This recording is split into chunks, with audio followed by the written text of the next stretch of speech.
మీరు ఈ సినిమా ఇప్పుడు నేనే ఉన్నా, నేనేమో కొట్టే తెచ్చే పెట్టినట్టు ఉంటుంది నేను మాట్లాడేది. నేను పుట్టి పెరిగిందంతా తెలంగాణలో కాబట్టి ఈ అన్న వచ్చి నాకు గోదావరి స్లాంగ్ లో డైలాగ్ చెప్తా. అది మెలోడీ సాంగ్ లేకుంటుంది, నాదేమో ఫోక్ సాంగ్ లేకుంటుంది. అది నాకు మస్తు కష్టం అయ్యేది రెండింటి బ్లెండ్ చేసుడు.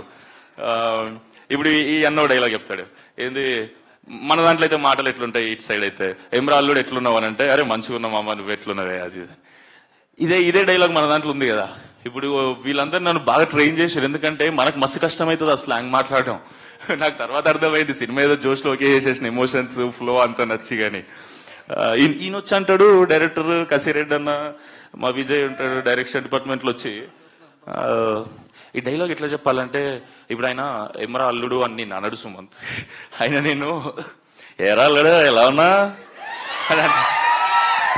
అప్పుడు నువ్వేం చెప్పాలంటే, కేక నువ్వేంటి మాయా జుట్టుకు మంచి రంగేస్తున్నట్నా, ఇంట్లో అత్తయ్య లేదా అంటే, నాకు ఇది అచీవ్. ఇప్పుడు నేను చాలా ఫ్లోగా ఏదో చెప్పేస్తున్నా, డెఫినెట్లీ అక్కడ పుట్టి పెరిగినంత ఆర్గానిక్ గా రాకపోవచ్చేమో గానీ, ఇది నాకు ఫ్లో అచీవ్ చేయడానికి వీళ్ళు చాలా కష్టపడ్డారు. ఎందుకంటే నాకు మస్తు కష్టమైంది అది నేర్చుకునేటప్పుడు, కానీ నాకు నేర్పియడం ఇంకా కష్టం వీళ్ళకి.